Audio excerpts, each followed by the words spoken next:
Hello, everybody. This is Conn with Eye Technologies. I'm the Director of Partnerships and Collaboration. My colleague here with me today. I am Roxanne Glaser. I'm Director of Marketing and Learning with Eye Technologies. And we're having our very first video conversation today on going from an on-site event to a fully virtual event. All right. So we're here for our first conversation and related to our story that we've been sharing about changing from or transitioning from an on-site to a fully virtual event. So thought it would be fun to look at this topic for our conversation. So describe something that should be considered when transitioning from an on-site to a virtual event. I don't know, this will be kind of out of order because I immediately jumped to preparing the presenters. And I know that's completely out of order. So I'll back up. So before that, I would say one of the things that I can remember in different groups that we've worked with that has been helpful is to really look at the design of the on-site event first. So what is the intention for the on-site event? And what are some key elements that if it's an on-site event that's happened, that has a little bit of history to it, and there are some things that the event's known for, how are you going to transition those? And I like to use the word transition, instead of kind of replicate. So I think that's one of the things that just in different groups that I've worked with has been important, because I think you can get stuck if you're like, we want to make it exactly like we did it on site. So does that, and then I'll get to like all the training and teaching part later, because I've got a lot of opinions about that. But that's where I'd start. It's kind of like, what is the intention, and kind of doing some analysis around the original event. What would you say? I thought about like we should write this down before, because like I thought you were going to make me answer first, and I was going to be like, don't copy me.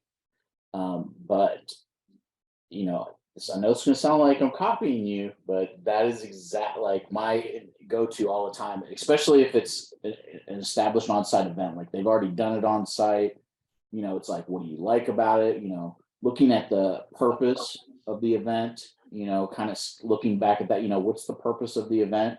And like you said, like, what is it that you do in the on-site event? What things, what are the, what are the activities? What are the concepts? What are the things that we want to make sure are included in the virtual version of the event? And I really liked how you said, using transition versus replicate, because it's like you don't necessarily want to do it exactly the same way, because it's a different environment, but you can still look at like, okay, well, what was the intention of that activity, and what's the best way for us to do that virtually? Because when you mentioned that replicate thing, I immediately thought like somebody was telling us a story about how they went to this virtual conference, and like they had set it up where like they had avatars, and they had to move when they needed help with something, they had to like move their avatar to like a desk where they could ask for help.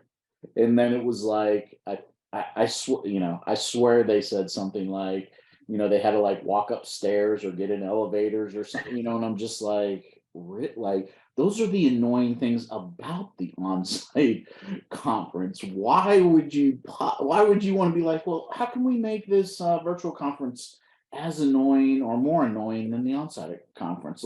Let's go there. That makes zero sense to me. Okay, I'm laughing because I can remember, I want to say it was TCA one year where, at that Austin Convention Center, it was so huge, and there are these like rooms you can't find. And so they're like that mid-level little tiny, like we were presenting in that room and couldn't find, and then you have to walk so far to find people to help you to find that. So yeah, so that is definitely, we do not want to replicate that. And then I'm just picturing the virtual where I've attended a virtual conference where we did have to navigate to the little room and enter the room. And I was like, no, to me, that's an example of where you are, the humans are serving the technology instead of the technology to support the conversation and the content of the event. And so I know that's the event that we've worked with the most in how they set up their intention. They wanted to have that human interaction be the center and the focal of it. Um, and so to select the tools and things that would help us with that. And that is, I think that's where we've been really successful. And then also, using the one that I'm thinking of where we use Zoom for the platform, but then to make the decision of to let the presenters uh, be in charge and have power over the technology to be able to then they could use the technology as they see fit. And I think that's a way that I don't know how I ended up on this, but a way to really trust your presenters and your participants and kind of honor them as being more important than the platform.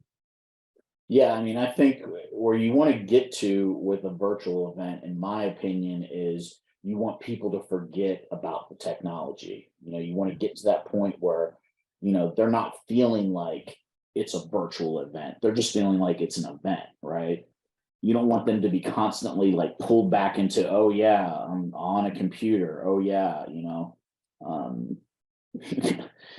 I'm not in person with people. So it's like you want the technology piece to disappear, not become the focal point.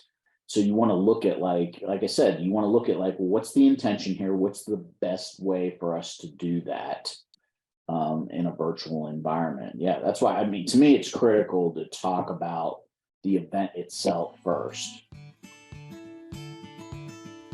If you need help with virtual events focused on human interaction and engagement, our team at i2i Technologies can help.